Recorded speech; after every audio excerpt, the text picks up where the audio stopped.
It would help every single fucking time I do this. I forget to turn my microphone on right before the show, and I catch myself in my own mute. So, that being said, thank you very, very much, everyone, for being here tonight for the Uncomfortable Truth with special guest Slug Trail. How you doing, buddy?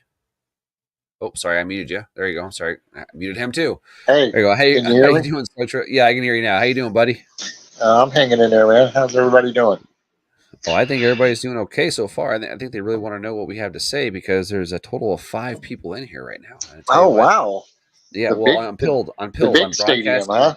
I know, right? The big, ringside seats here. I tell you what. No, we're also broadcasting on YouTube and on X, formerly known as Twitter. Right. So hopefully, so far so good on the Twitter side of not being censored, but the YouTube side is a little stringent on that. And but I don't think you have a before problem on Twitter with this, man. no, on Twitter Uh, Space I don't. On Twitter area I don't. I really don't. Honestly, I've seen some nah, I really just crazy don't stuff, think. and yeah, but anyway, so this is a viewer discretion advised, a religion discretion advised, if you will. This is for adults only. This is a show that we are going to be talking about some very sensitive topics. So if you don't want to listen to them, that's fine. You can go ahead and catch it on the replay. But after the short presentation, we'll be showing a film at the end, and I'll be shutting off YouTube because I guarantee you I've already got one strike from YouTube, and this is only my second show on it. So so so I'm gonna have to cut it off before we play the second part of the actual presentation here. So. Right. But tonight's topic, what's going on? Flava Flav, what's going on? Fever Flav, what's going on, buddy? How you doing? It He's looks out and there. sounds good. Got a 5 out of 5. Fantastic. Video Demon Slayer. Right back at you, buddy. Welcome in.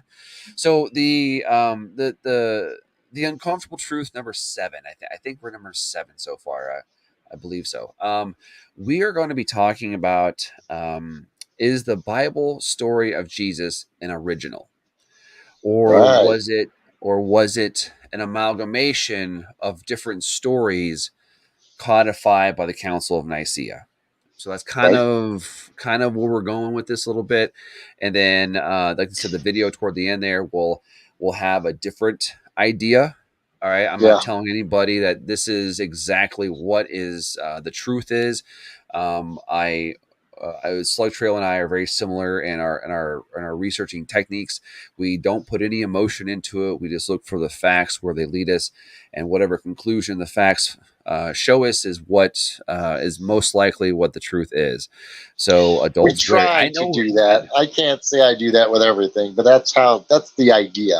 That's the yeah, idea when you want to that's research the something. constant principle that both of us have. We're always trying to find the truth wherever it may take us.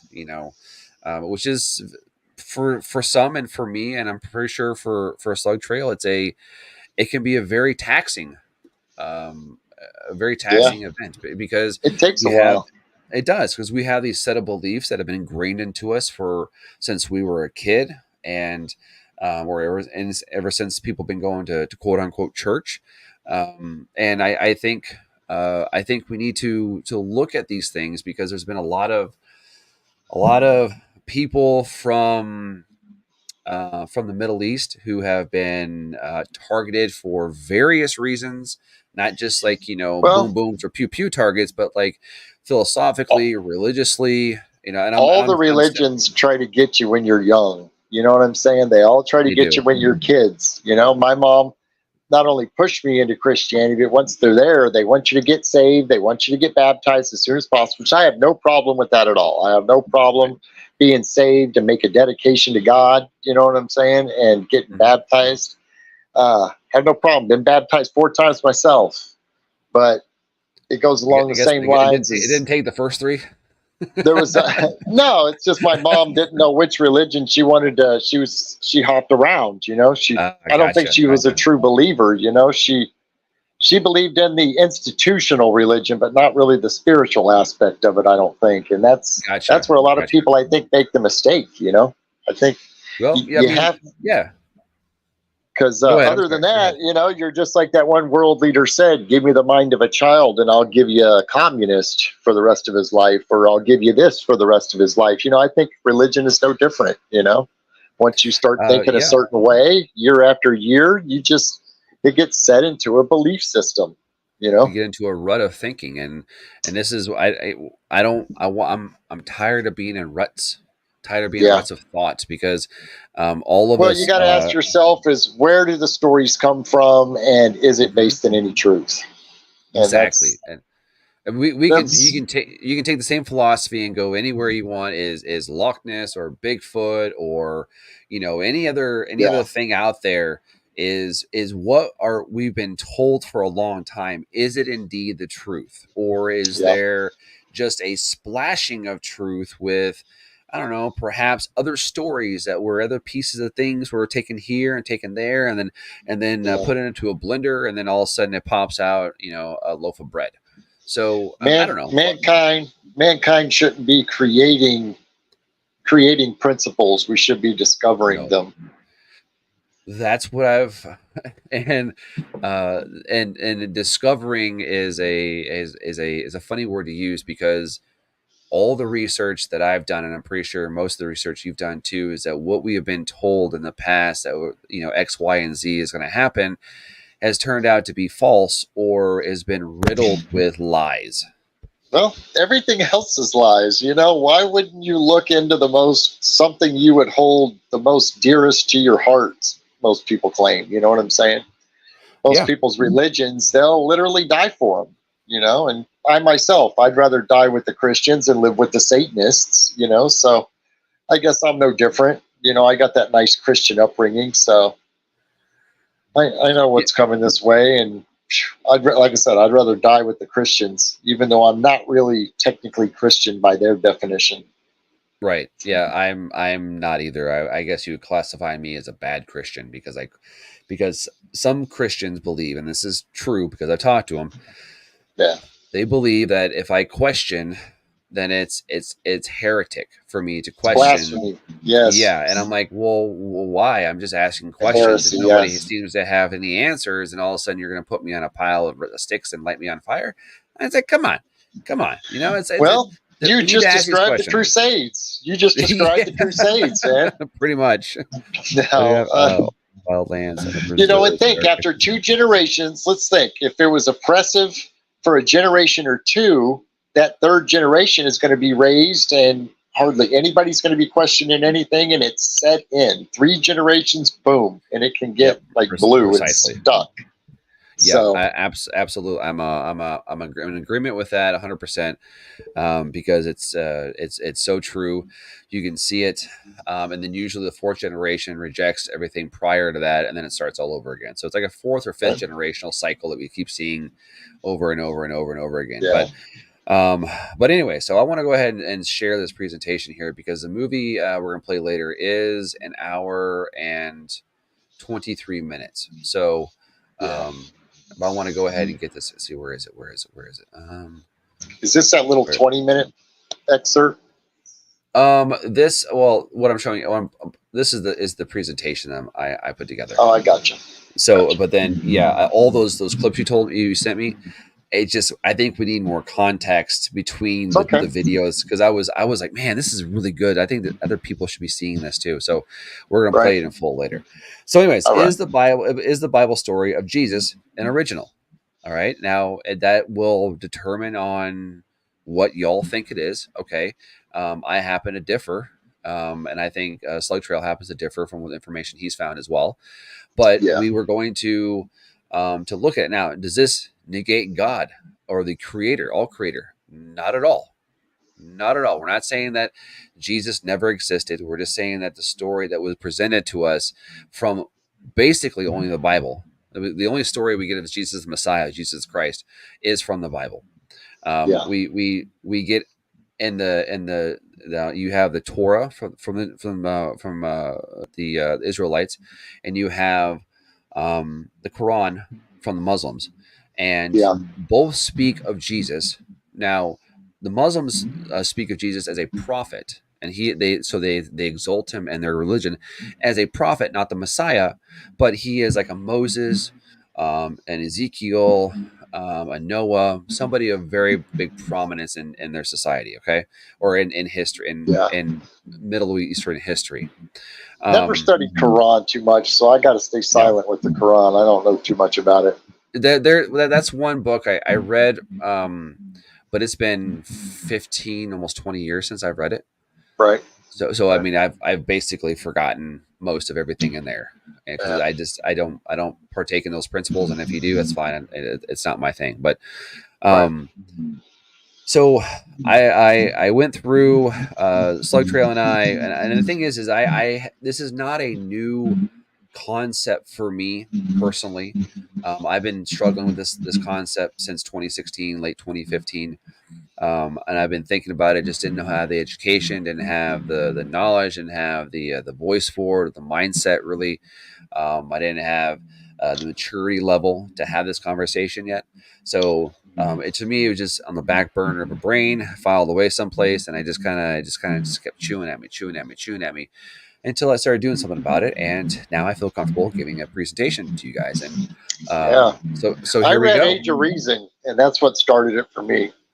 Yeah, I see, read Age of Reason. I have not read Thomas Paine's Age of Reason yet, and it's on I my forgot list. how And militant it was, but that's what I started me on that because I had yeah that book from back in the day, and well, actually, no, I seen the first part of Zeitgeist, and it's got a lot of good stuff on the first part of Zeitgeist, but yeah, then I went to him, and that's what led me to be like, well, let's see if we can go a little bit further. So yeah, and that's where go. we're going here. Is we're gonna go a little bit further, a little bit deeper.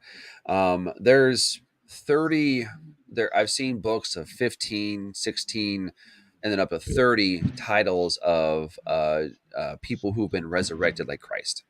There's a Solar lot of books that Messiahs. Solar Messiahs. We're gonna mostly kind of focus on the Solar Messiah aspect of it because just of the amount of symbolism involved in the slides tonight that Exactly. that really that focus around the Sun SUN worship, maybe not necessarily the SON worship. And maybe it was adopted into the SON. The SUN worship was adopted into the SON worship. It definitely was So around longer.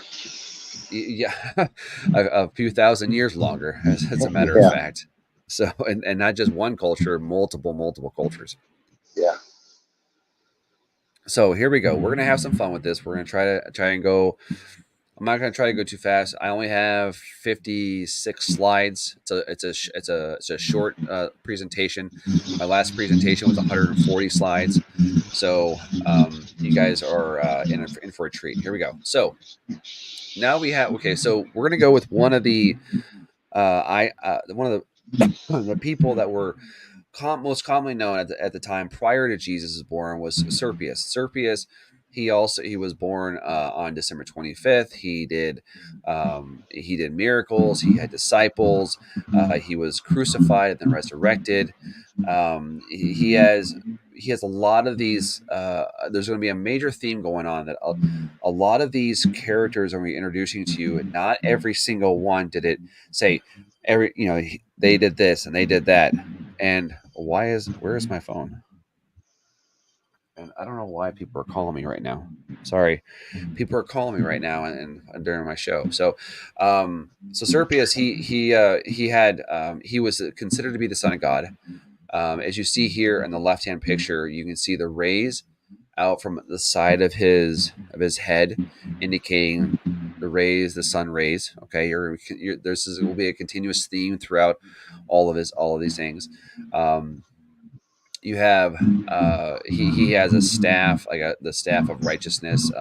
Moses had a staff as well, and other you'll I think see if I think Ra had Ra had a staff too. he had a staff as well. A lot of kings through all the way through modern times, they even have a small staff, not necessarily a large walking stick anymore. That staff Right. has been reduced, but they usually have They usually have a circular device or holding something in their right or left hand.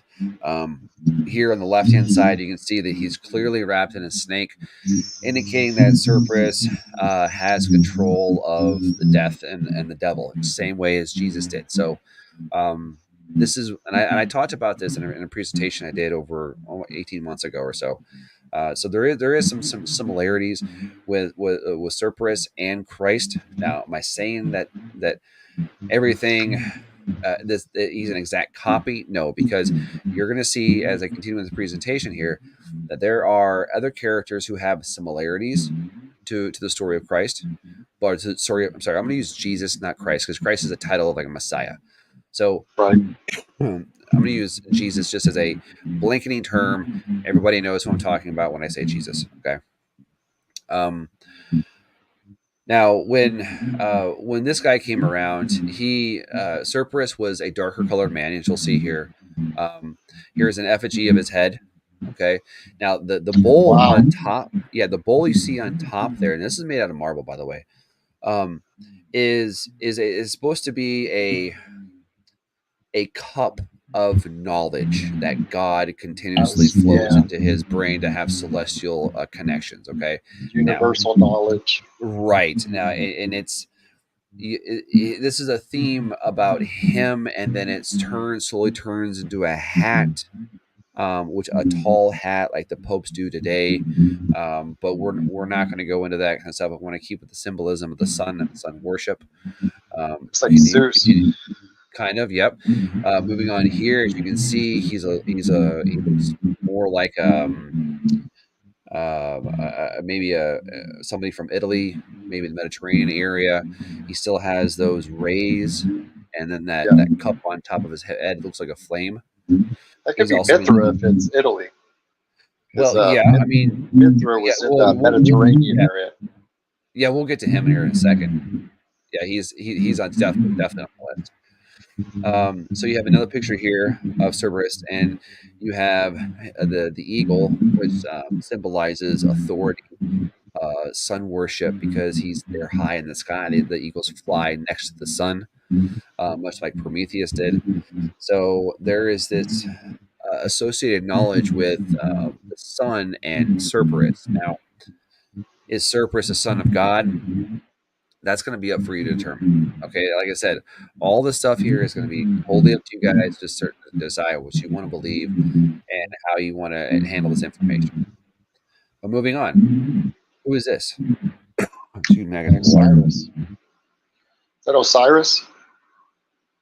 No, this is Horus. Oh, that's Horus.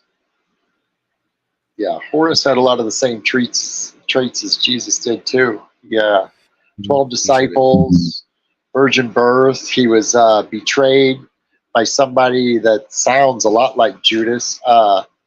It just goes. It goes on and on. He died, was resurrected 3 days later. You know what I'm saying? I mean, it just the list goes on and on. I guess the chat here is saying to turn down your microphone a little bit. Oh, okay. Let me back it away from me a little bit. Sorry. That's okay. That's okay. Yeah, because I'm hearing my voice in there too. Let me see if I can turn my shit down. My microphone down. 1 2 1 2 1 2 1 2 1 2 1 2 1 2 1 2 1 2 1 2 1 2. Maybe it's my gain that's too high. Turn that down. Is that a little better? I think so. I'm still here. I'm still here on my side. That's okay. We'll move on. Let's see here. Let me turn down the master volume down a little bit here. That might be too hot as well. How is that? 1 2 1 2 1 2 1 2. Audio problem. No bass delay. What about play? What about now? How does it sound? I turned down my gain. My gain pad. Turn this down. Down. I'm down. I maybe just come in hot. So here we go. I think we're gonna roll with this. Oh, that's even worse. What I do? I got a lot of background noise, so I don't know how it sounds. 1 2 1 2. Yeah, I'm still picking that up. Let me see here. Edit mic setting. Take that off. Oh, take that off. 1 2 1 2. Yeah, mic volume down. 1 2 1 2 1 2 1 2. I'm hearing you good, dude. Automatically adjust volume. Okay. We're gonna have to go with that right now because I don't have a sound mixer. I have a sound mixer, but I don't have a digital sound mixer yet to play around with. Like sounds like a machine in the background, like moving thump thump thump bump bump bump. Okay, let me just check my audio settings here. Automatically adjust. Okay. Okay, we're just gonna have to go with that. I am sorry, people, at the bad audio here, but we'll just have to keep moving forward here. Okay, so this is Horus. He's very similar, in a lot of similarities to to Jesus. Make sure, because now it just sounds worse. Well, your audio is good, but it's just some kind of weird background noise. It's not bad. I mean, it's not. I don't know. Roll on, bro. Yeah, that's what I think. Roll on too. Okay, so here we go. This is Horus. Horus is a Egyptian god. He's the son of Osiris and Isis. Now, if you guys remember, Osiris was after him and Seth. They had a big fight, and he tore Osiris apart and then threw his body parts to the ends of the earth. Then Isis and her children found all of these pieces of Osiris, their daddy, put them back together, used some magic, but they couldn't find the penis. Why? Is because it was thrown into the Nile. Now, what it was eaten by, I don't. It's hippopotamus, a turtle, an alligator.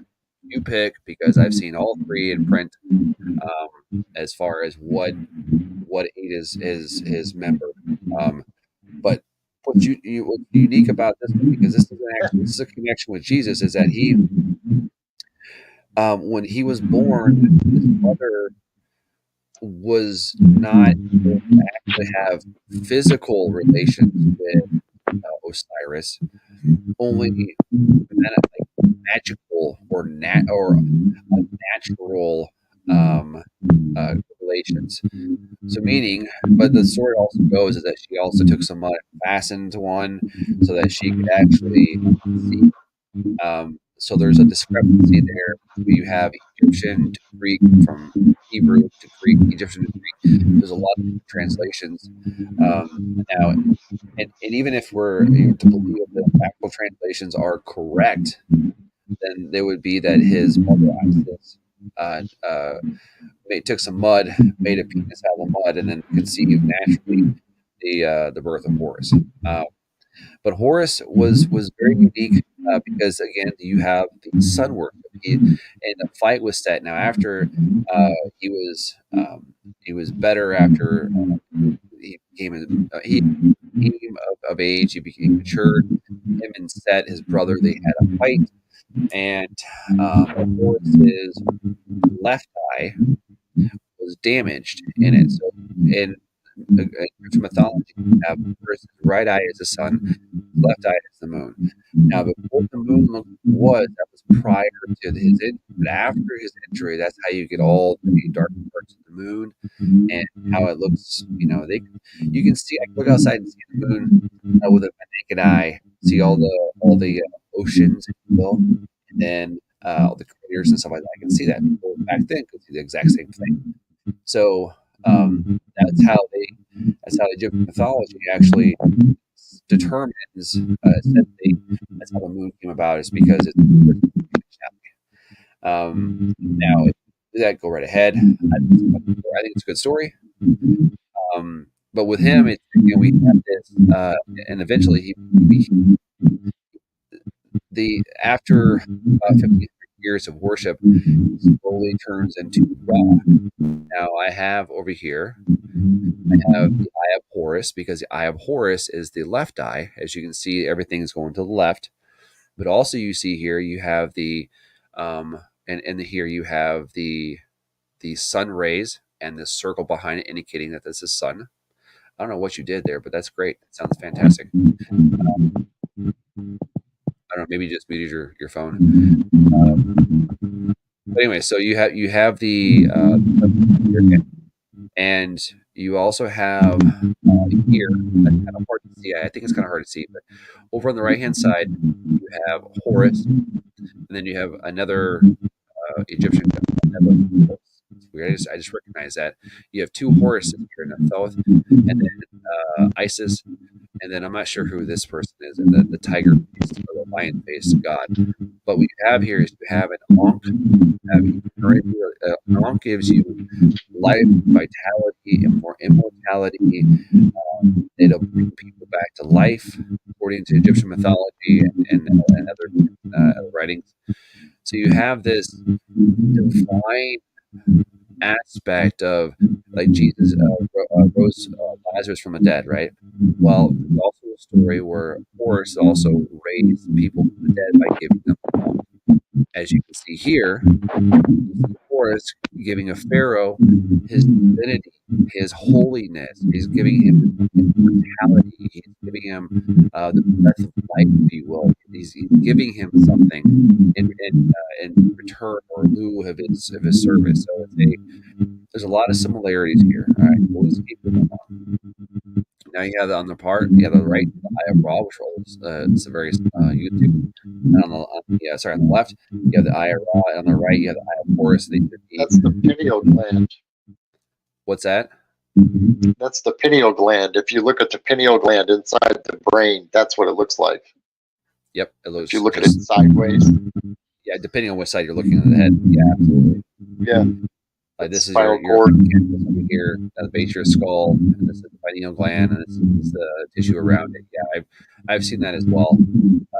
But if you look closely, if you look at it as it is, it looks like a face. Yeah.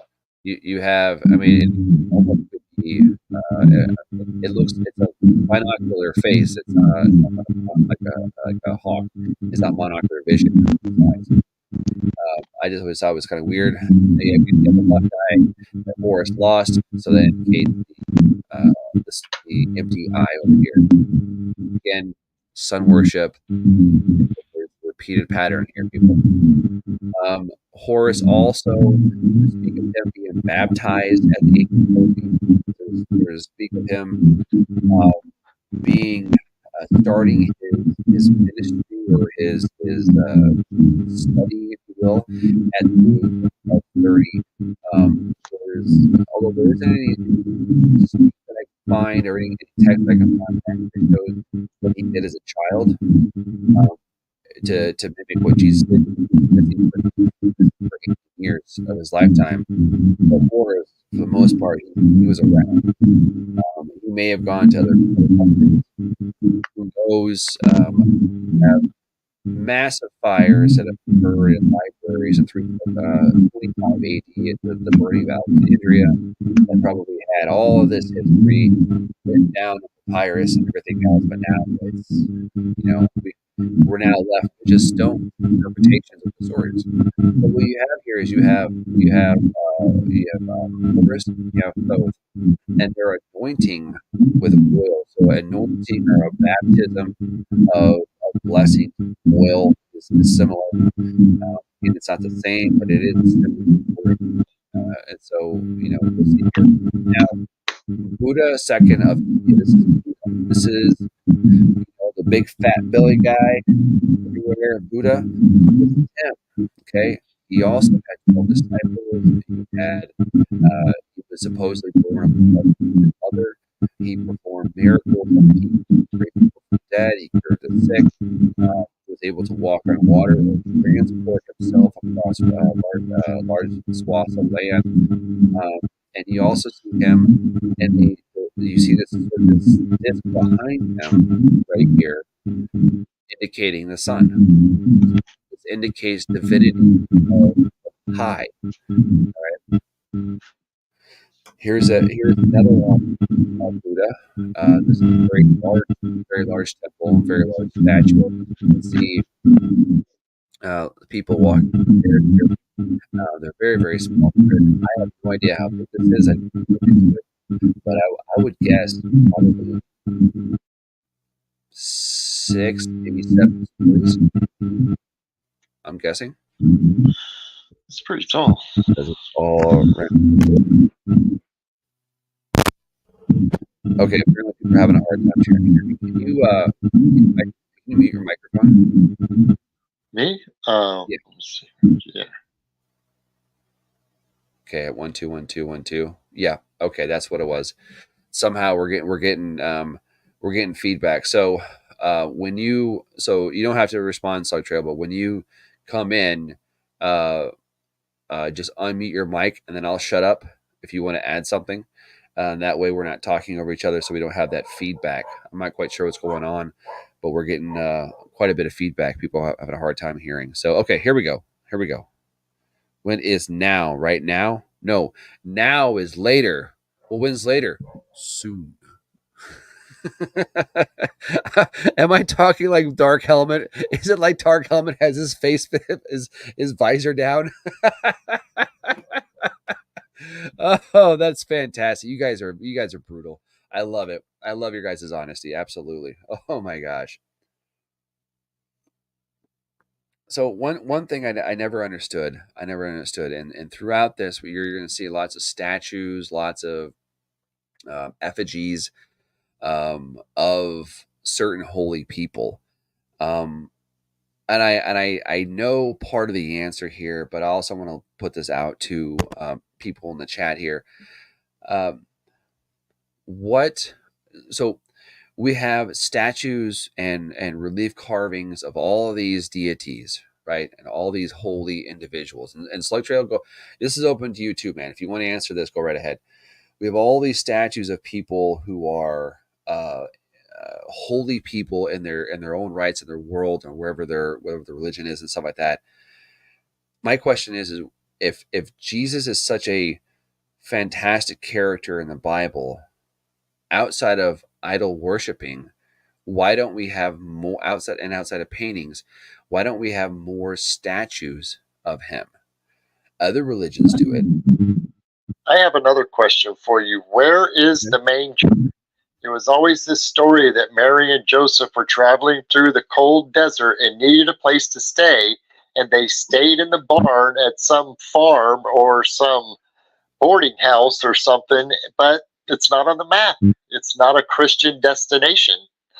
And I've always wondered why the manger wasn't identified on the world map. You know, you can trace the Caesars, you can trace the Flavians, you can trace a lot of the historical characters back that time, but the most famous guy in history, there's no actual historical record of this guy.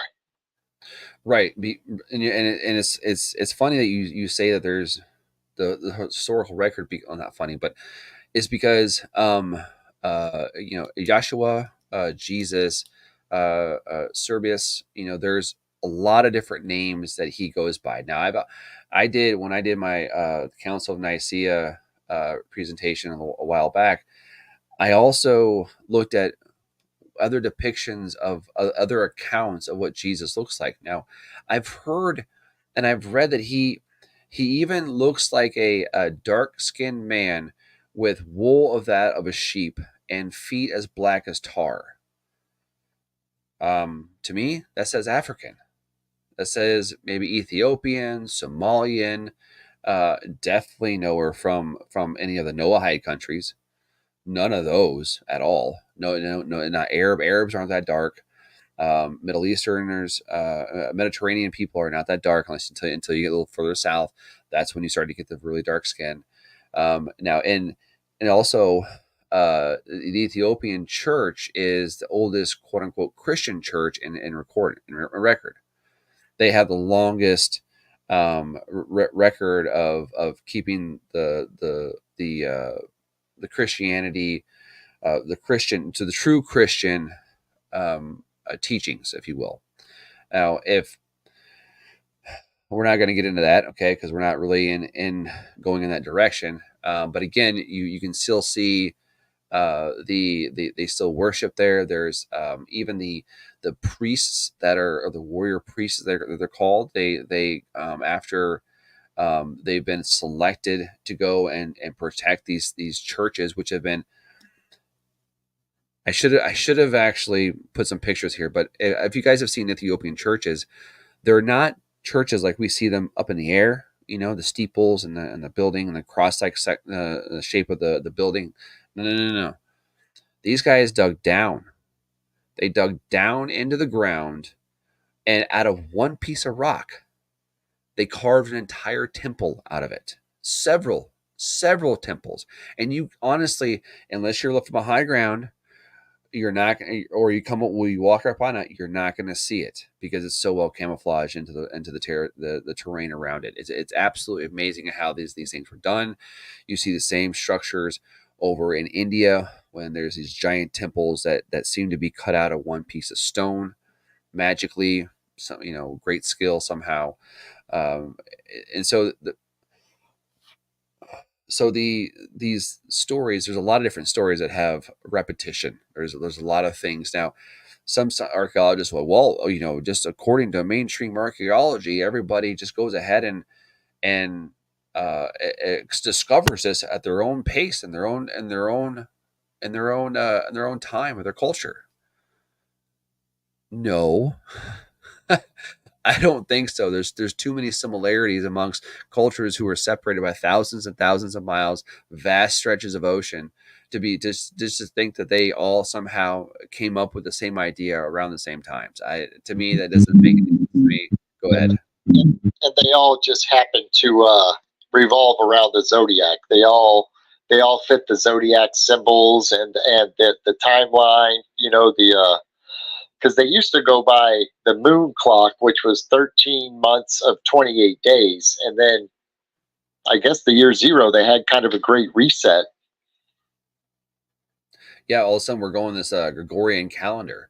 So even our time, even we honestly we don't know where we're at in time because the Chinese, they have a different calendar, the Muslims have a different calendar, Jewish people have a different calendar altogether. Apparently, to people in Israel, we are year 5,000 something or another.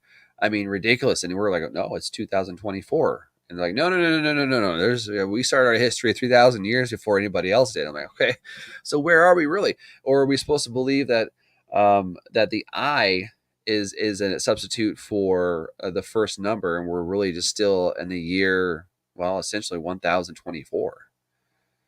So I mean, there's a whole line of thought right there and research and going down those rabbit holes that, if you guys decide to do that, I eventually will, because I've been interested in that kind of stuff, because where are we, when are we, these questions are mute to us because I guess we're not allowed to know this knowledge. But eventually somebody will come up and have this knowledge acceptable, available for everybody else. But anyways, so Buddha. Okay, Buddha did very vast miracles, all that kind of stuff. A lot of similarities with Jesus. Now, there is a train of thought, not necessarily within the Christian community, but people who've done research who question where Jesus went for 18 years of his life, because he did talk to the Pharisees and talk to the people, the high priests and Jerusalem at the time, and he did question their thought processing and everything else. So he was wise beyond. The Bible says he was wise beyond his years at 12. So at 12, did to 30, what happened? The Bible doesn't say. There's some people who've written theories on what he did, based on his philosophy, because it was completely different than anything else. Because before, it was authoritarian religion instead of turn the other cheek, and much more like Krishna or Buddha. They both had these philosophies of turn the other cheek, love thy neighbor as thyself, to bring peace and prosperity and love to the nation and the people, to show your enemy love instead of hate. All of these philosophies are Eastern philosophies. According to my research, I'm pretty sure Trail Slug, Slug Trail, you've said the same thing. You've seen the same thing where they have most religions have been authoritarian so far up to the point of Jesus. That with Jesus, I use in quotation, that he came around, his philosophy, the Christ-like consciousness, if you will, came around of loving other people as yourself and trying to spread good news. Because there, if I didn't put Krishna up here, but if you look into Krishna, the same story, same principle: share love, spread love, love yourself, love your neighbors as yourself.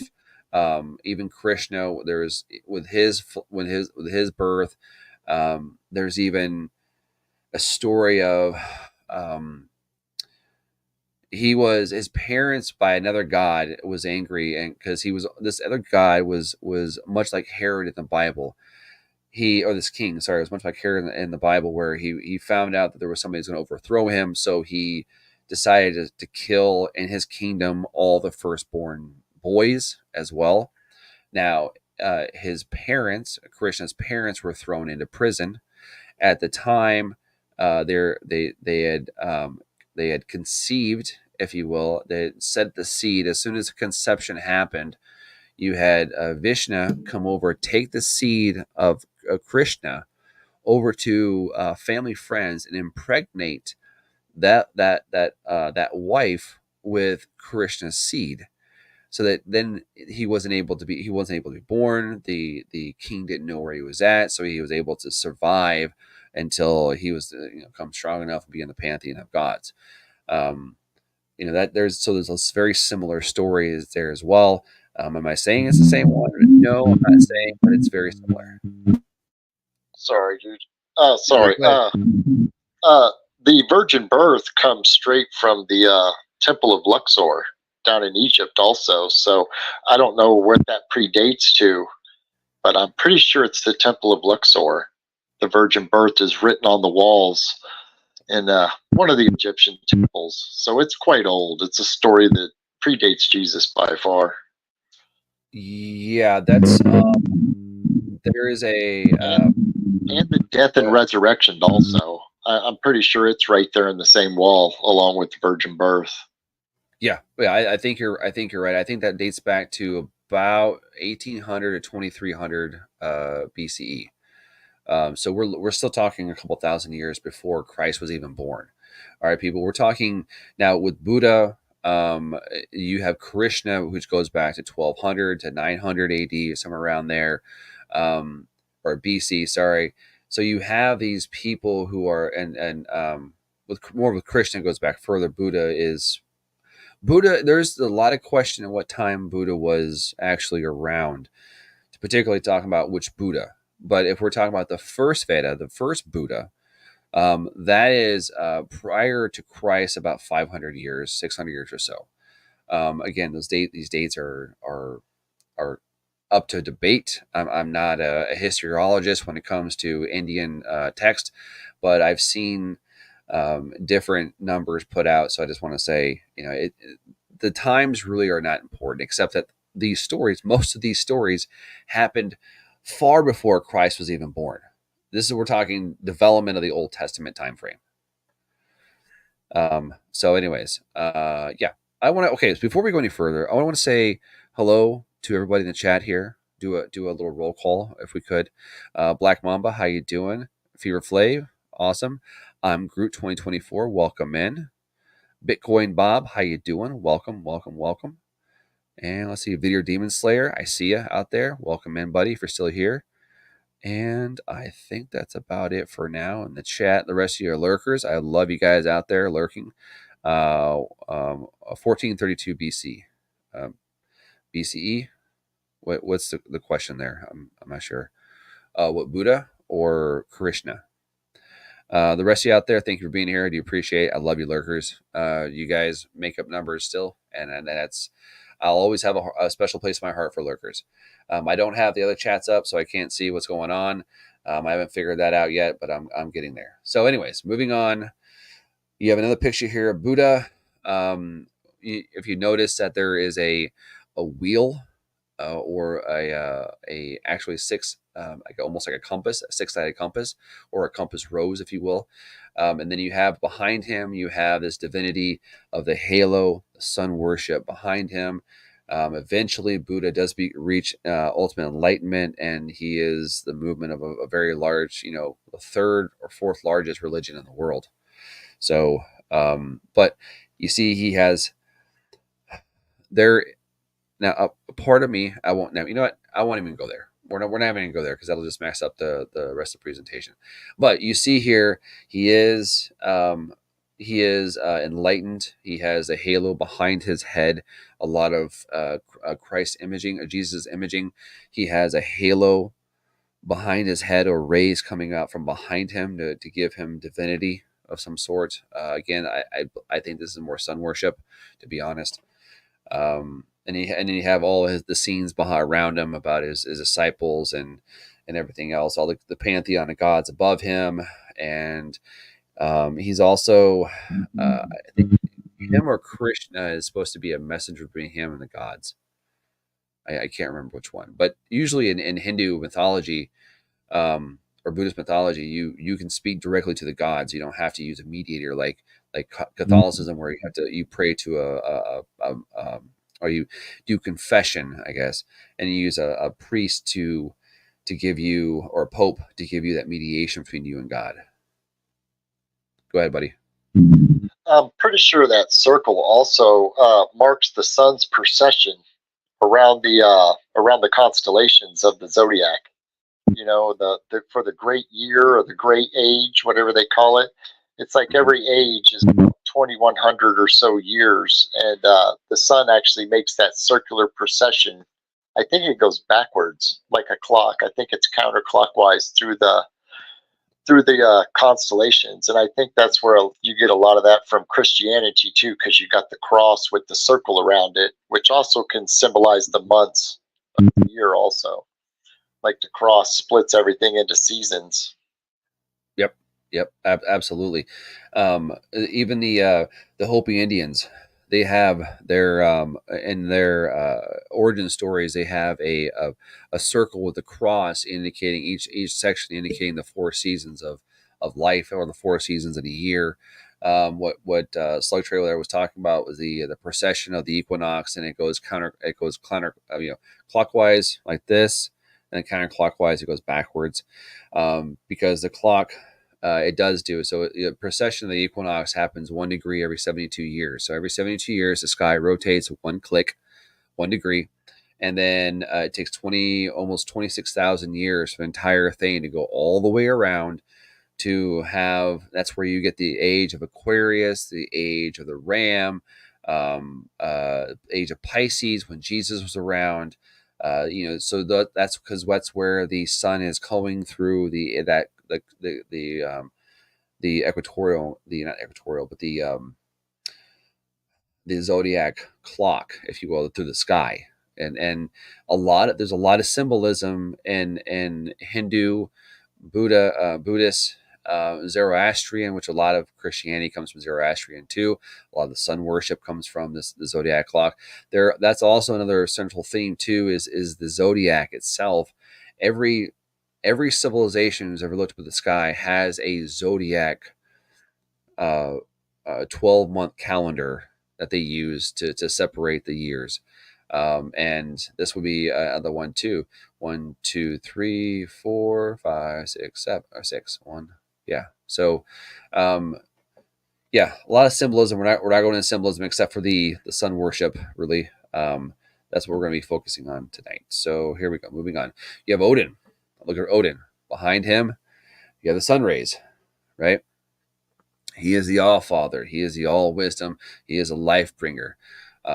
He is him and Thor go hand in hand, I think, because Thor is his first son. He is his true and one son that he loves over Loki and the rest of his bastard kids that he had. He sacrificed something for wisdom He sacrificed his left eye for wisdom. Again, even today you see the celebrities and stuff. They cover the left eye, or they do this over the left eye or right eye, the triangle, or their hair is in front of their left eye and it's exposing their right, or vice versa. It depends on which deity they're worshiping, I guess. Moving on, here's another picture of Odin. He's I can't remember. I'm drawing a blank on his life, his childhood, if he was born a virgin or not, or if he came back from the dead. I can't remember. Um, but anyways, moving on. So we have Baal and Tot. Baal, I think it's supposed to be called Baal and Taut. This is a misspelling. I do apologize for that. Again, you have similarities. You have this crown right here. Those are rays of like Serpra when he had that bucket on his head when he showed the wisdom of God coming in. He also has something in his hand, a scepter, but his arms are broken, and the thing is in his hand is damn, it's gone. So you really don't. A lot of this stuff too is we have to find the origin story translated through Greek to English, and the origin story to Greek doesn't always compute. Much like Hebrew or Aramaic to Greek is a very bad translation. It doesn't compute very well. So uh, so some of this is left up to interpretation. Which version of information you're reading from? Is it true in the original intent, or is it interpretation of interpretation? So there's quite a bit of stuff you have to go through in order to find out who and what these things are. Um, now again, Baal, he was born of a virgin mother. He has supposedly he's been given these supernatural powers, and then come to find out the Canaanites did most of the worshiping of him. Um, Again, not every aspect is like Jesus, just maybe some shreds of this. Baal was also into a lot of blood sacrifice. Jesus was the blood sacrifice for all of mankind to wash our sins.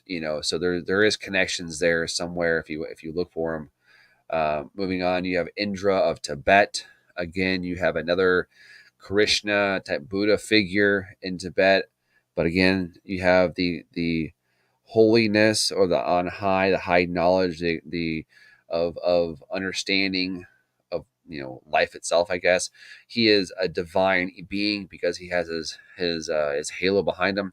Same with Vishnu. She also has a giant halo behind her because she's creator and destroyer. But there is divinity in the sun worship. So he's also another Buddha-like character. Another there's a lot of in the pantheon over in India. There's a lot of gods. I mean, there are a ton of gods. You have Thammuz of Syria.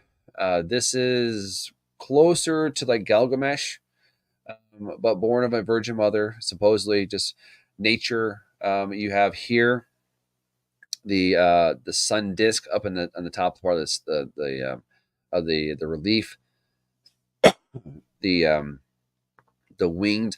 A lot of this goes back probably. I think it goes back 4 or 5 thousand years. You have this divine Thumes character who had a group of people who followed him. He also was considered the son of God. He was worshipped as a god after he passed away. But you have the disc, like just like in Egypt, with the wings of worship, and these. Whenever you see something that has a disc and with wings and a relief, that person is exalted on a higher level than everybody else because they're above everybody else, like the sun is. Okay, so keep that in mind, people. All right. Zamolxes, Zamolxes, I can't remember. I can't say that. I have Thrace. Anyways, okay, so Thrace, the, I liken Thrace to a lot like Norse mythology, because if you look at the two cultures, even though they're separated by a large distance, they have a lot of similarities. So this is more of an honorable mention than anything else. So this is more like Norse mythology, much like Thor. Thor was a god of the people. He helped, he blessed individuals. He had these great miracles or great feats that he was able to do. Same with his character too. He had great feats that he was able to accomplish, um, and obviously he had two wolves. So, but anyways, here's a relief, a gold and silver relief of him. Supposedly, looks very Nordic to me, doesn't it? But this isn't Thrace. This is nowhere near that. So eight of Assyria again. You're looking at something that's probably 3,000 to 4,000 years old. I'm just guessing here, but the Sumerian, okay, very similar architecture and relief design here. This is ancient Sumerian, so we're looking closer to 6,000 years probably. But one thing I want you to notice that he has here is he has on his chest he has a Maltese cross.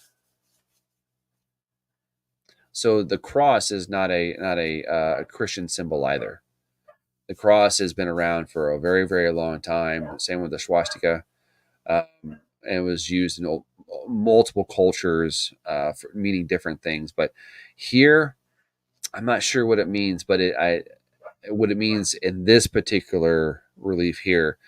But I've seen with this cross here also is used in Christianity. So there is a connection there. But again, most likely this is of a son. That's what I've heard. It's up to you guys if you want to do the research on what it is. Um, it's really up for interpretation. Here's another one. The same. Go ahead. Almost whenever they use the cross, it's almost always a representation of the separation of the seasons, in my personal opinion, because that's what the cross. I'm pretty sure that's what the cross symbolizes: is the separation of winter to spring to summer back to fall. And like you said, it had some kind of solar symbol around it. So my guess is that would always be some kind of representation of the seasons. God giving us the season. I'll go with that. Yeah, because if you look here, you have. It looks like he's pointing at different things up here on the relief. Again, a lot of this information was a lot of the statues were destroyed in the during the Afghan War, when Afghan finally took over a lot of during the Iraqi War as well, the first and second, but mainly toward the second one when I was in. A lot of this information was destroyed merely because it depicted other effigies other than Allah. And even though that you're not supposed to have an effigy of Allah, these were non-compliant with that. And the insurgents, the militants, if you will, they decided to destroy, blow up, take sledgehammers, jackhammers, everything you can think of, they can get their hands on to destroy these priceless images. So we go Diva Tat of Siam. This is Siam, Thailand.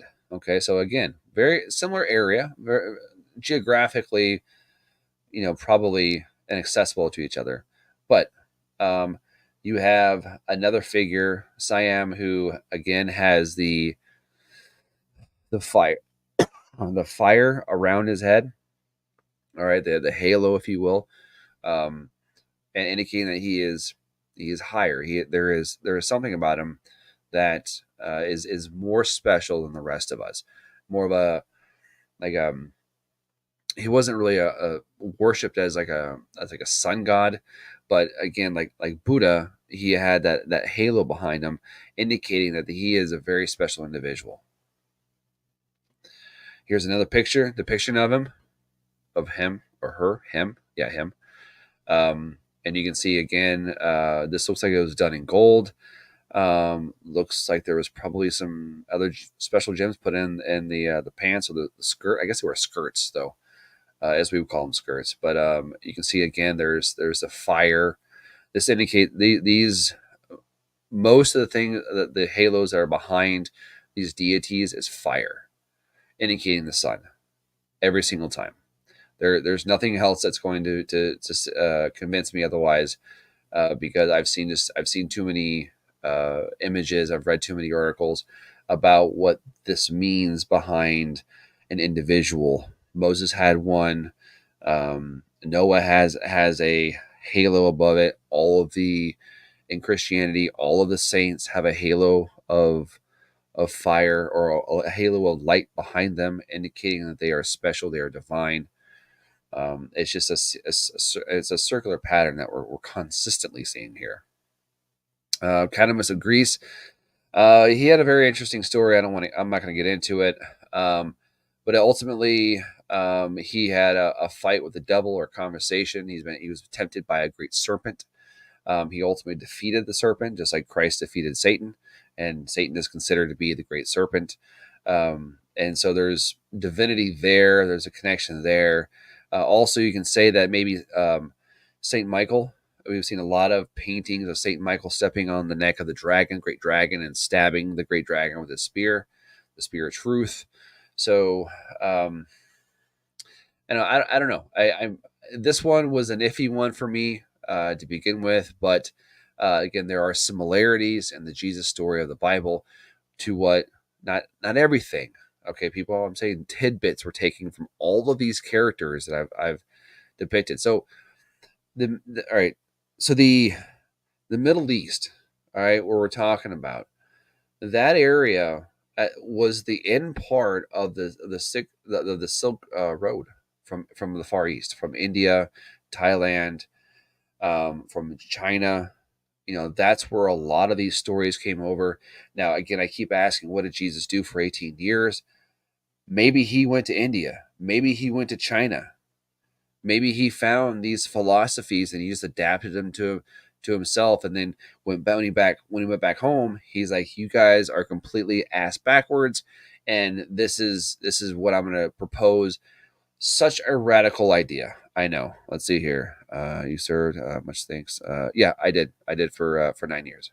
So, but you're welcome, Fever Flav. I do appreciate it. So, but anyways, moving on. That's another depiction of him. Um, yeah, again, you can see up here in the upper part of the screen.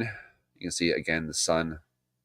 They don't put things in the and especially when resources and paint is not easily available. You can't go down to Hobby Lobby or your local hardware store and pick up some paint. You've got to actually go out in the woods, find the plants, find the dirt, mix in the oil, get the pigment right. You know, even carvings, even painting onto jars was a difficult process back in the day. So, Quetzalcoatl of Mexico. This is the feathered serpent. Quetzalcoatl or Kukulkan, as the Peruvians had as well. It's basically the same character, except the in Peru, the Peruvians, or the actually the not the Mayans, Aztecs, not the Aztecs, South America Mayans. I think so. Incans.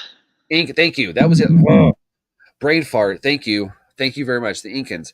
They depicted their after they had this great deluge. So again, multiple cultures write down in their history across thousands of miles a great flood of some proportion. All right, and the Incas that's how Lake Titicaca came about, because Lake Titicaca is the highest freshwater lake. It's right around 20,000 feet or so, 14,000 feet. Sorry, 14,000 feet, and that's how high the floodwaters came. Apparently, well, apparently it went high enough to go above Mount Everest, which is 26,000 feet.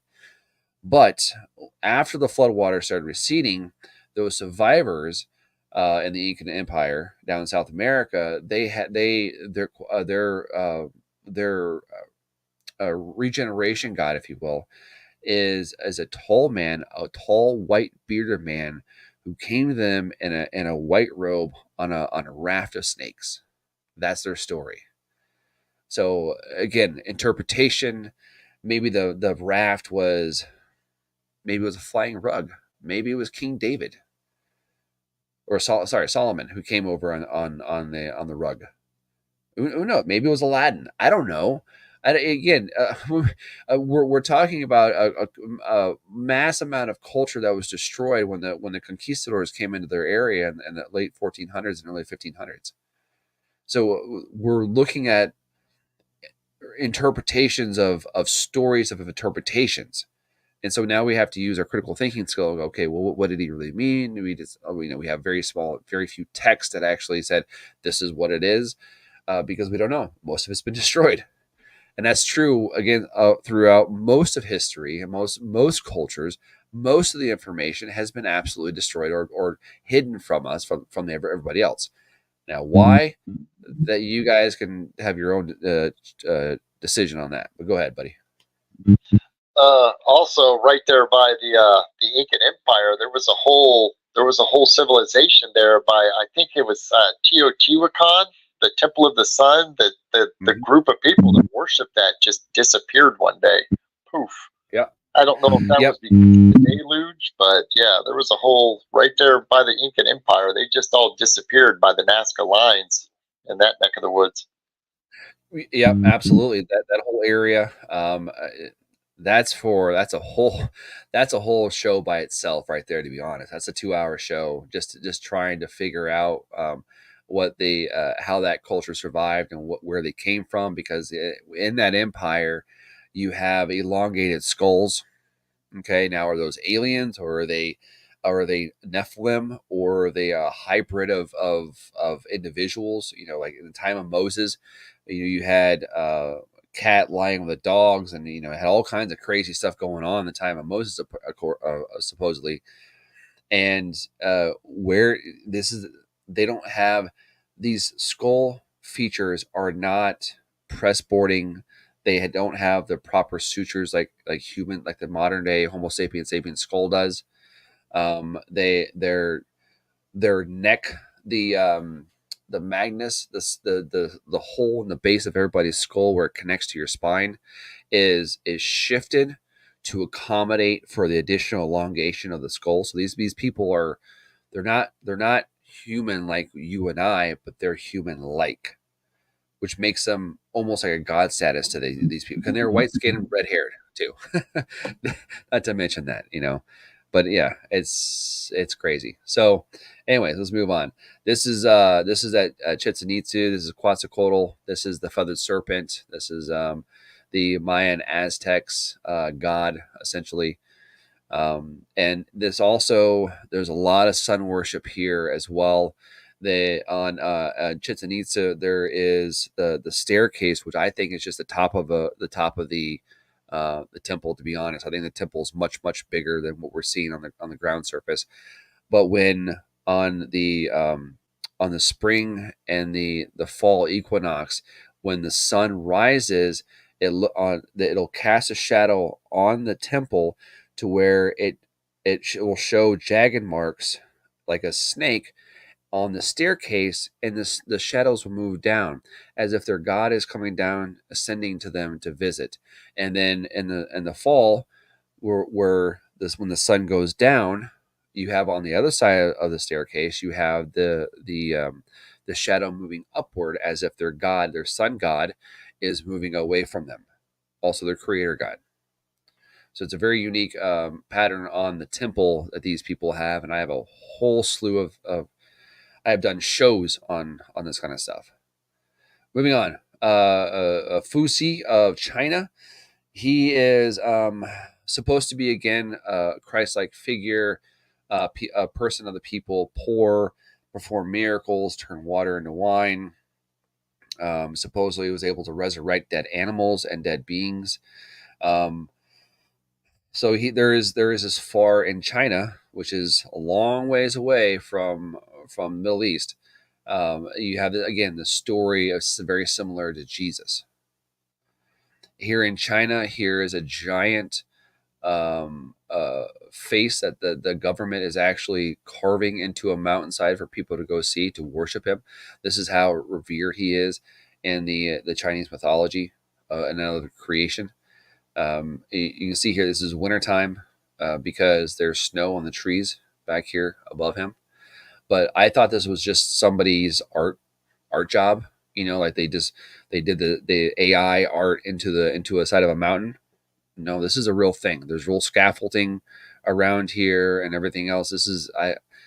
I like to see it when it's fully finished because it'd be very impressive to see it. This thing is huge. I mean, it's wide. It's as wide as the Mount Rushmore. That's how big this mountain is that they're carving into. Essentially, very impressive. Adonis. Adonis, like most Greek gods, they were born of magically natural ways, where they had a virgin mother.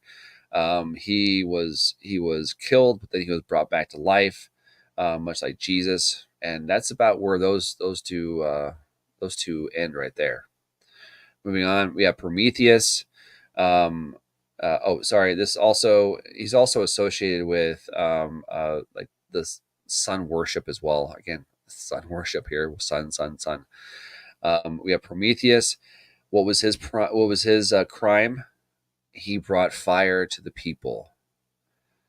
So his punishment by the gods was to have his liver eaten out every night and die, and then resurrect as the morning sun came. So you have this resurrection story with Prometheus every day. Go ahead. Yeah. Well, Prometheus has that relation to Lucifer also, because he's taken knowledge from the gods and given it to humans, much like the The creation light bearer. story you find in the Bible. Yeah, yeah. There is that aspect involved. Yeah, there definitely is. So there's some duality there involved, but here we could even gone as far as Icarus. Icarus is a sun worship too because he flew too far, too close to the sun, and then he died because of his hubrisness, because he wouldn't listen to his father. Moving on, we're almost done. So now we're into Mithra. So Mithraism. All right. So this is Mithra seems to be. I'll just read it for you here, people. Mithra was a pre-Zoroastrian Persian deity worshipped throughout Persia and the Roman Empire in the first through the fourth century, precisely when the Christianity was up and coming. He was known as a soldier's god, meaning the Roman soldiers worshipped him. This religion was very popular with the Roman military in the first century, even rivaling Christianity for a time. The Romans put a Platonic spin on Mithraism in the second and third centuries, with Mithras pictured as a patron of loyalty to the emperor. After Constantine accepted Christianity in the early fourth century, the practice of Mithraism declined rapidly.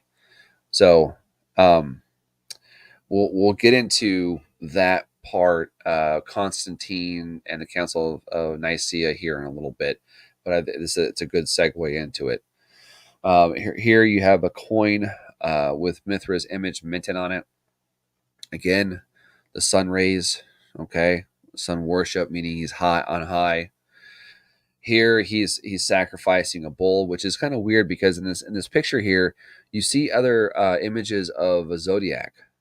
You see the crab, you see the snake, you see the dog, the bull. You even see the hunter, Orion. This can be even associated with Orion because he's hunting down the bull for the sacrifice. Yep, go ahead. Oh, I was going to say, I'm pretty sure the Catholic Church still has a statue of Mithra somewhere in the basement of the Vatican there, somewhere in St. Peter's Square there. Yep, they do. Yep, they absolutely do. Again, a lot of these pristine original statues are most likely in the catacombs of the Vatican. Not to mention the Vatican was also built on holy ground where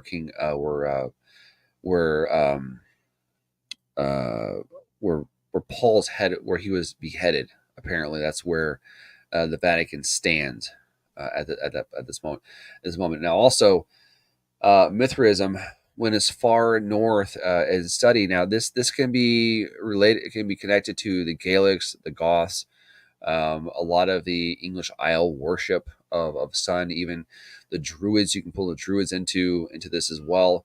Um, he has a lot. He probably has the most similarities to Jesus out of all of them, just because of how close when he was worshipped and when he was in his main popularity, and when he was actually because people would go into caves. They didn't have. I think honestly, when um, you have the Christians in the stadium being ripped apart by lions. I don't think they were Christians. I think they were probably other religions who were like Christians, because Christianity, by then Christianity was mainstream, and I think it was other religions, not Christianity necessarily, that was persecuted in the early times. Now I could be wrong, but Well, in the video that I guess you're going to play here soon, they explained that basically there was the subservient to Rome Christianity. There was more of the Gnostic kind of Christianity, and then there was like the militant Christians, and only the ones that were like give unto Caesar what is Caesar's. Those were the ones that ended up staying around, and they were Rome's favorite. You know, yeah, so they got preference of all three. right, they were subservient to Rome. A lot of the so when we have a lot of the statues from that time frame that have their noses broken off, or defaced, or their arm is broken or something like that. Early militant Christians, like you said, those are the ones that are actually supposedly they're accused of breaking these effigies, breaking up these statues, because it went against the one true God, and they were the most violent. And the thing is that back in the day, before Christ, they were just called zealots. That's it. The Jews had the same thing when in Judaism, before it became actual Judaism. You had the militant form of it, which these guys, and today, even today's society, you still have a militant form of Islam, which is, and I guess in their societies, if you want to go around, I'm not going to say ISIS, but if you want to, the morality police that they have in Saudi Arabia, they have in Iran, they have in Iraq. I'm not sure about Iraq anymore. They had them at one point, and they literally just go around making sure everybody is following the moral values of their religion. And if you're stepping out of the bounds of that, they will beat you in public for it. So they're basically Sharia police. Yeah, pretty much. Thanks, Black Mama, for sharing the link out. All right, so here we go. Mithra, you have another Mithra here, a symbolism. Again, the sun rays of sun worship. This is pretty straightforward. Nothing really more to tell you about that one. Statue of Liberty. Statue of Liberty is I think is a man. I think is a hermaphrodite. To be honest, I think it's mimicked off of Atis. No, not Atis, but hold on, I have it written down. I can't remember these names. I think Attis. Yeah, ATDIS. Yeah, you're right. Attis is supposedly is a representation of this, mixed in with Satan. There is a lot of symbology here. I believe Attis was the hermaphroditic. He was a hermaphrodite. I believe he was almost like a demon. Like it's crazy. The entire story is insane. It reads like a soap opera, to be honest. It really does. But again, you have the rays indicating sun worship. Even with our own Statue of Liberty, we have that. It's insane. Here is a relief. Now, here's a little story. Now, this is a relief of a Mithra that was found in what is now the city of London. The same place where, where'd he go? I'm not sure where he went. I'm sure he'll be back. But in the same place that the Bloomberg European headquarters is at right now. So but before then there was a church. So after World War II, after everything was devastated, and all of the rubble was being removed, and they were going to re-erect something, another church there. They found in the foundation, they found this relief. This is just an etching of the relief, but again, you see the zodiac signs around this here. You see, okay, yep, he'll be at the stage. There we go. We got you back. We got you back. Good. Um, you see here what looks to be a halo above him of some sort. And you have the zodiac around him, indicating that he is the center, he is the sun. And I'll show you the Bloomberg headquarters right now. This is insane. So you have this during construction. What is? I'll leave this up for a second here, and tell me what you guys think this looks like. I have a tattoo of this on my back.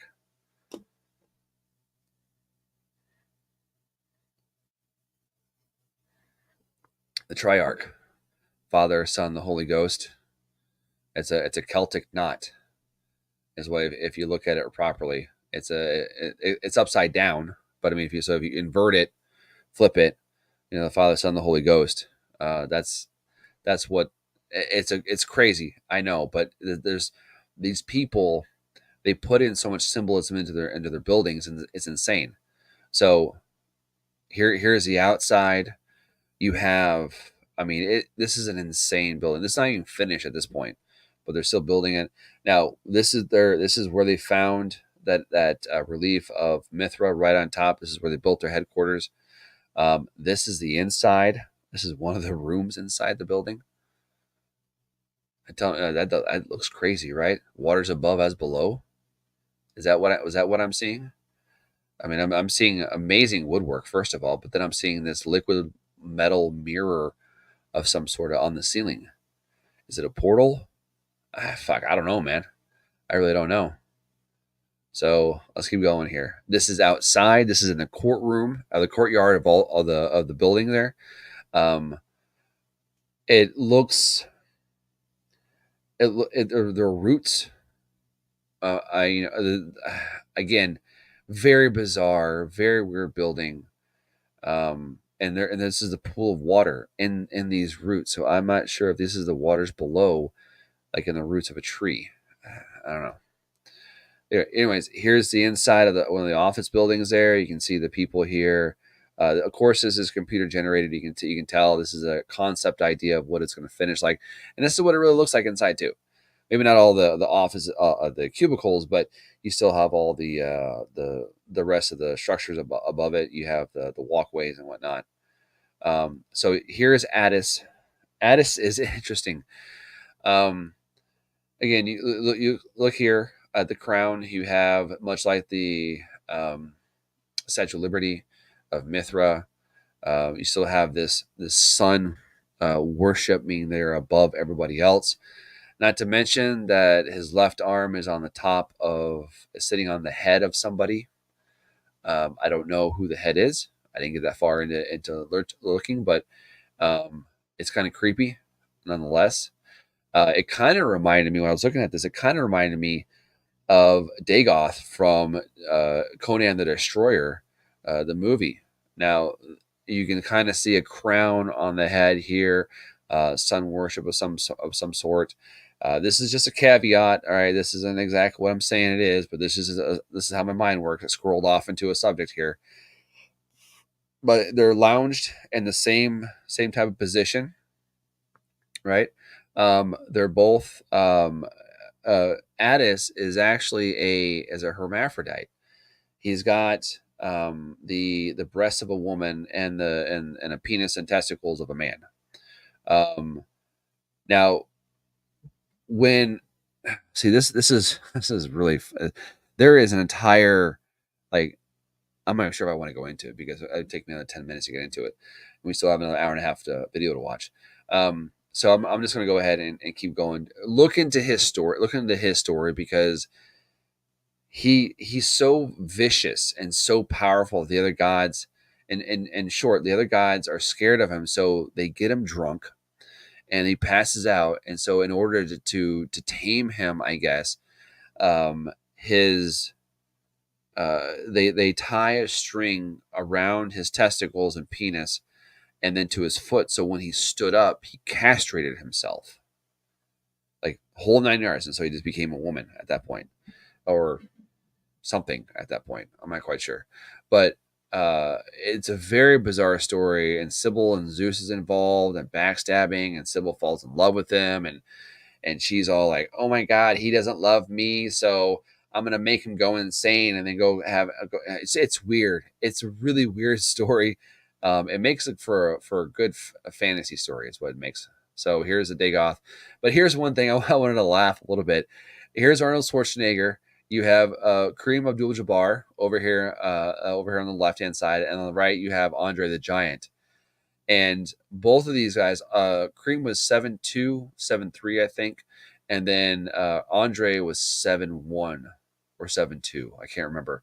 But then here's little itty bitty Arnold Schwarzenegger, as big as we think he is, with all the big muscles and stuff like that. He's such a tiny guy compared to these two gentlemen right here. And it's so weird because in the movie it makes them the camera angles and the way they shoot the camera, it makes him look just as tall as Kareem. It's insane. Go ahead, buddy. His dad was a Nazi. Yeah, it's His true. dad was a literal Nazi. He was in Hitler's military, his father. So Right. that's the main reason why you heard him screw your freedom. Yeah. He had Yeah. Ah, he, he has more lights in his kitchen than I have in my entire house. You oh know what I'm shit. saying? That's He's talking insane. about screw your freedom. Right. These I don't people know. just they're the worst. You sound really good right now. I don't know what happened. Okay. You went back, came back. I don't know what happened, but you sounded good. Like you don't have to mute yourself anymore because I don't even hear myself. So that's Okay. fantastic. All right, here we go. So All here right. it is again. Addis, you can see the hermaphroditic looking, and I when I saw that, I thought of Baphomet immediately, because there Yeah. probably is some satanic over, there nothing is created in Satanism that's really taken from other groups, right? So Right. and so this is probably one of the areas where they took it from, because this is a it's an abomination to God, because God will picture your sex, if you're male or you're female, if that's the way some Christians believe. And there's this whole theory of, you can be both at the same time and be free who you want and all that kind of jazz. It's a big, I don't want to get into it, but anyways, I anyway, wish I could agree with it, but I just can't, man. I just taught that it's you got one or the other. You don't have both. Some people are born with a little bit of both. right.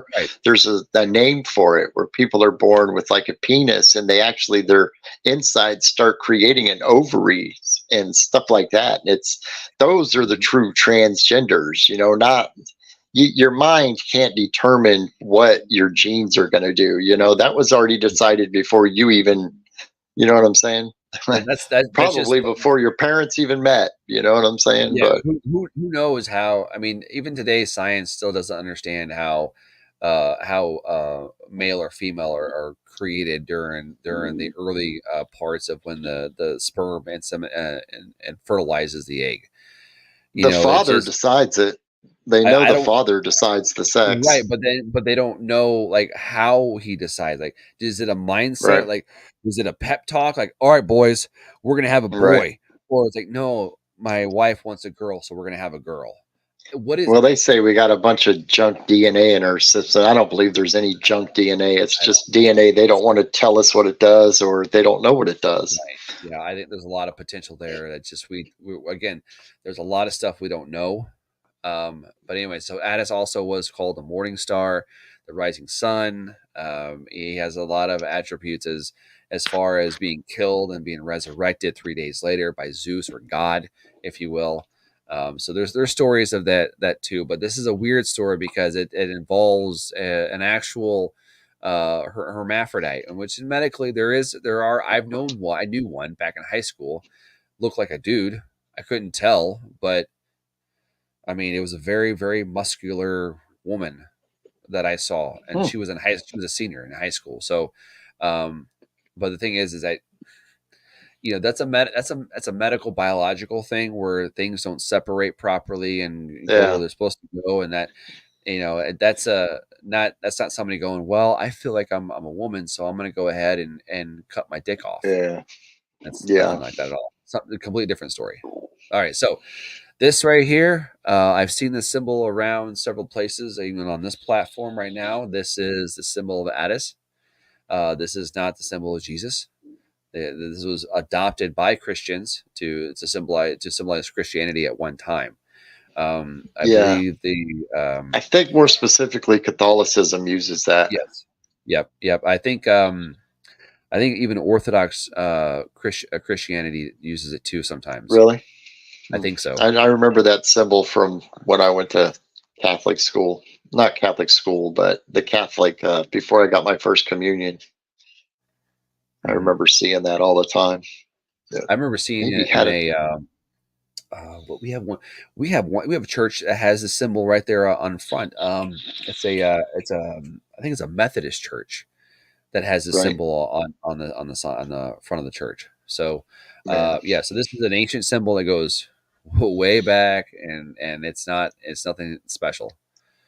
Right. This is Sybil with her kids. I just wanted to show you guys a picture of Sybil. This right here is Sybil and Zeus when they tell you about the story of Attis, where she's coming. This supposedly she's coming to Zeus to resurrect her son after she made a grave, or her grandson, after she made a grave mistake of driving him insane, so that he killed himself. And that's again, these are Zeus is a son. He's the god of the Greek pantheon. He is the light. He's the lightning bringer, all that kind of stuff, right? So now the Mhm. Council of Nicaea 325 AD. All right, so we have all of these prior people in all of history, okay? The Council of Nicaea basically was all of the Constantine put it together because in 325 he wanted to codify Christianity. He wanted to make a story. He wanted to make a lineage of it. But there was a big problem back then. There was still, in 325 AD, apparently 300, 200 and some odd years after Jesus died, what the question was he divine or was he just a man?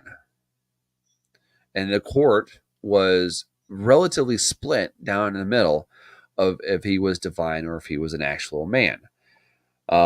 Now, if Christianity has a divine character that has all of the other religions into it, born a virgin, sought by three kings, was wise beyond their years, resurrected from the dead, resurrected people from the dead, cast out demons.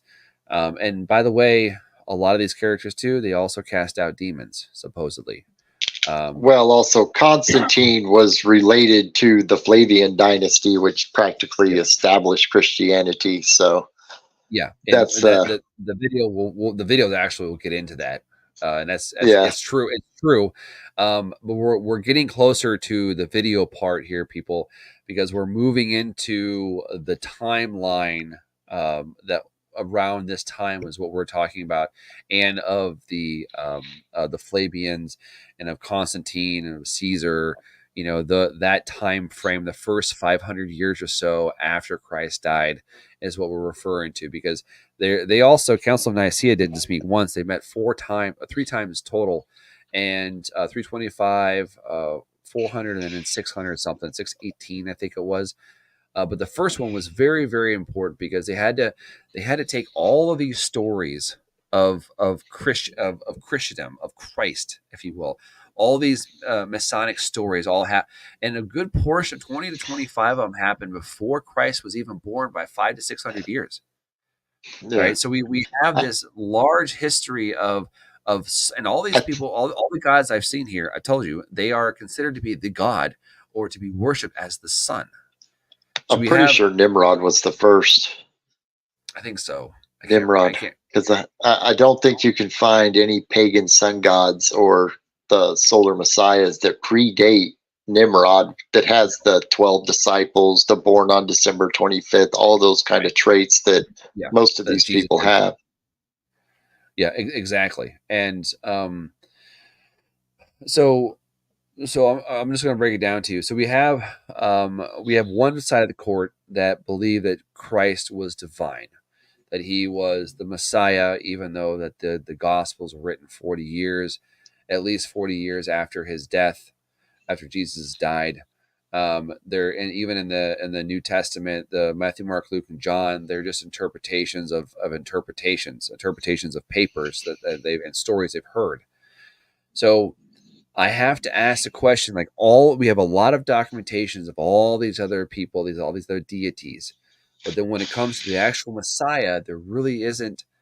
There's been a lot of other books written about it, but if you're looking at as far as what the Bible says, Matthew, Mark, Luke, and John, and then the letters of Paul when he was in prison, they're talking about a time that is very short after his death, not necessarily thousands of years after his death. And the council, when the council came around, Constantine, he converted to Christianity like the last 10 to 15 years of his life.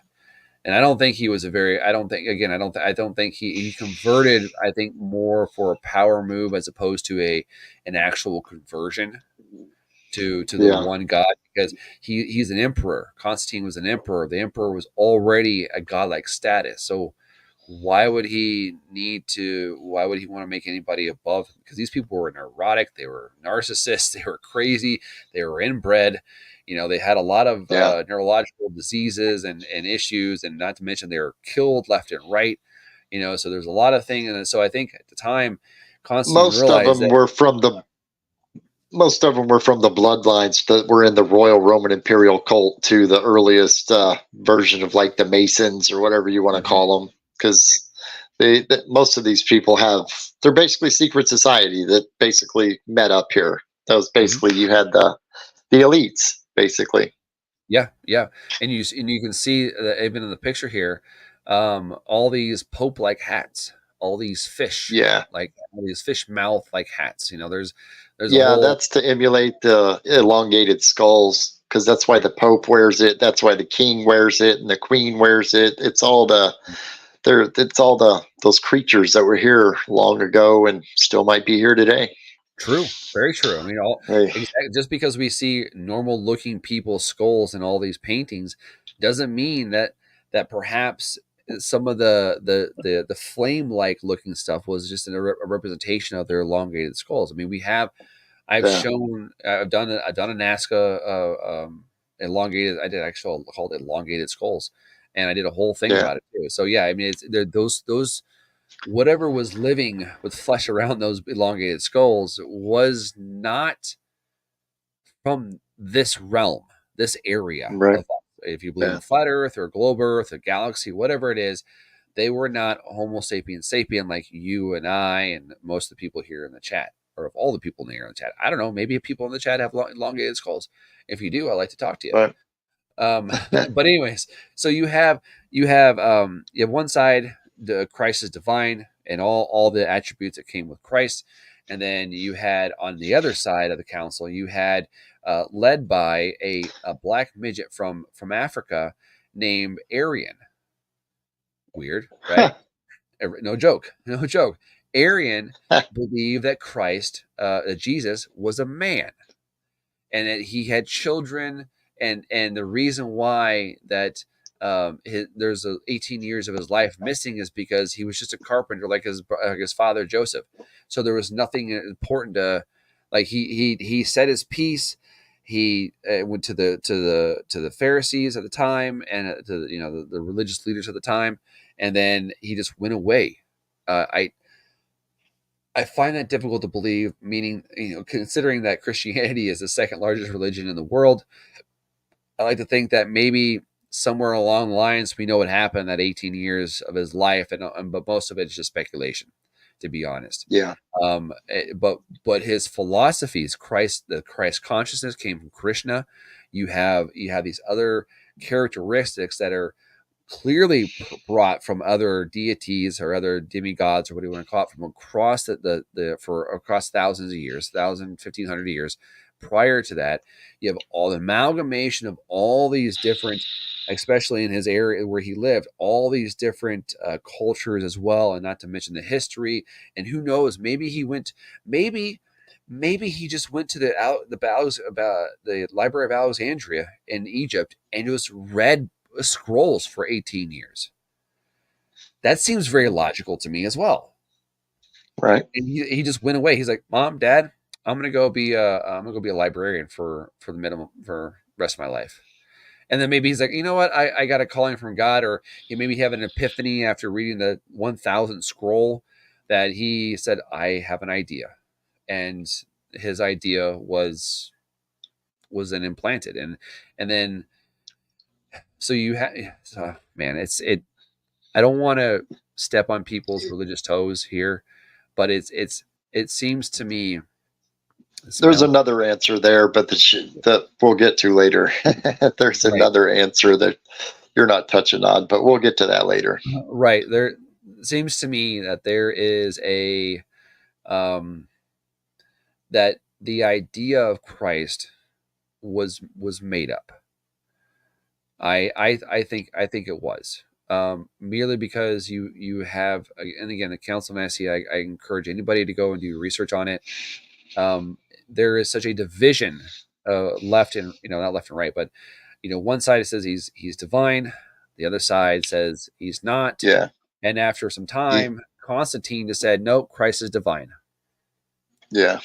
That's all. You had the Gnostic side versus the literal, the people that were literally interpreting the texts or the Gospels or whatever, and then you had the Gnostic, which believed in more of an allegorical Jesus, more of a symbolic Jesus, more of a zodiac. They were just they were more willing to admit that Christianity came from paganism, and it was Constantine's job to go there and make sure that Christianity was stamped in as the new religion, as the literal Christianity was to be stamped in as the leading brand of religion. Mm-hmm. So Rome meticulously went through all their lands and made sure a lot of stuff was erased. So only precisely one specific story came through. Right, exactly. And that's why it's so difficult to find any other story. And that's why you have to go to like Africa to find stories, or India or wherever to find similar stories, is because a vast majority and all these ministers or priests or whatever they're called in all their territories after the Council of Nicaea, anything that went against that, their findings or what their conclusion was destroyed, was burned, was broken. Yeah. So there isn't any. Again, you have an authoritarian government, a religion come in and then destroy what was not considered to be codified and to be the true story of the Bible or of Christ. Right. And it's sad. It really is, because there's so much information that was. I mean, not to mention Alexandria was burned not once but twice. And who knows how much information was lost in that. I mean, it's sad. It really is sad. That's why the Dead Sea Scrolls are so important, because they're one of the only alternate voices of the time that wasn't run through a Roman filter.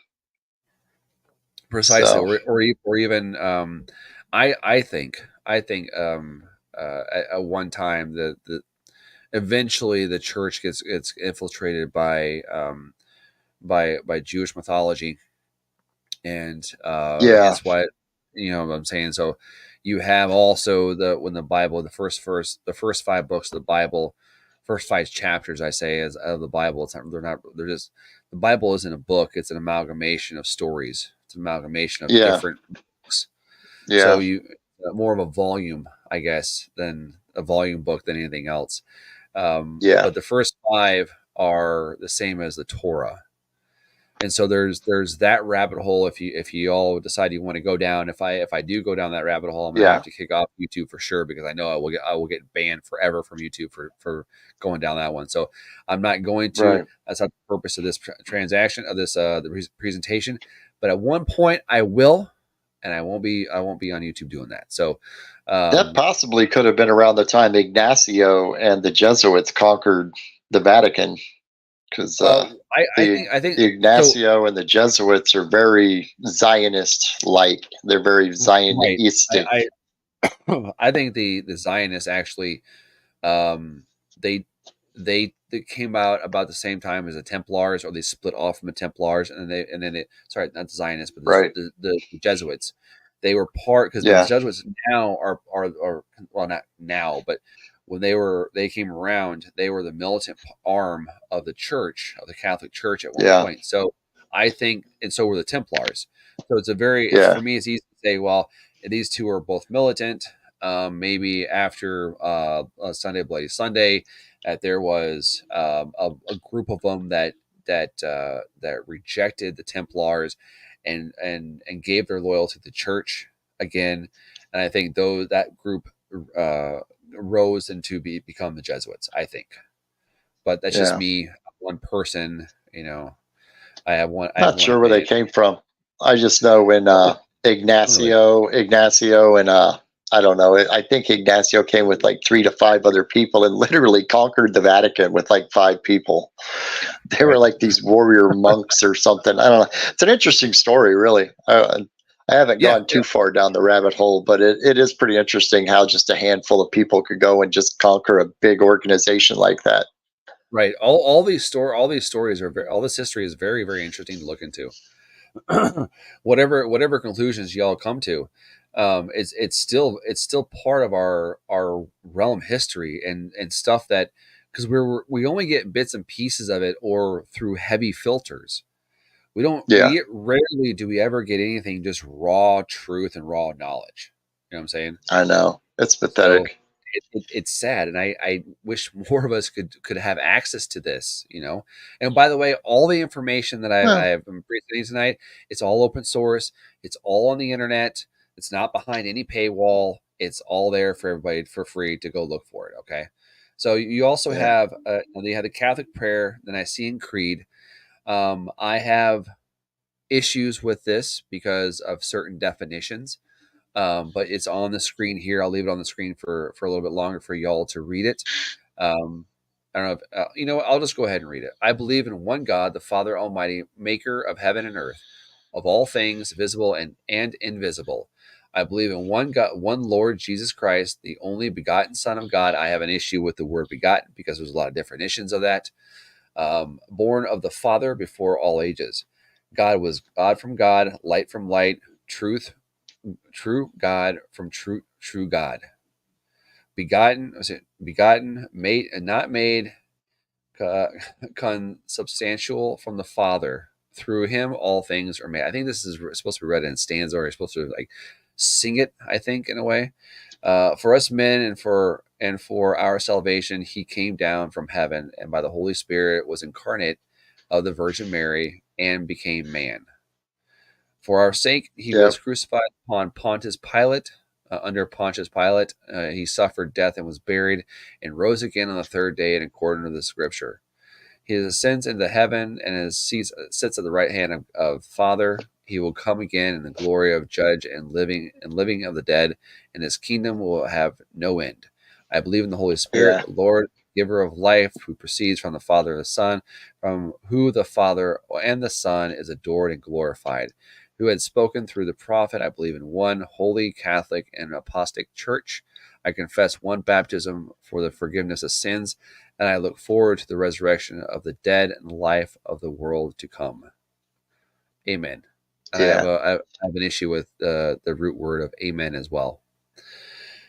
So, I mean, this is if you want to solidify something, what better way to make sure that you constantly repeat that there is only one Father, He only has one Son, and there's a Holy Right. Spirit, which is trifecta, and it's almost like adultery.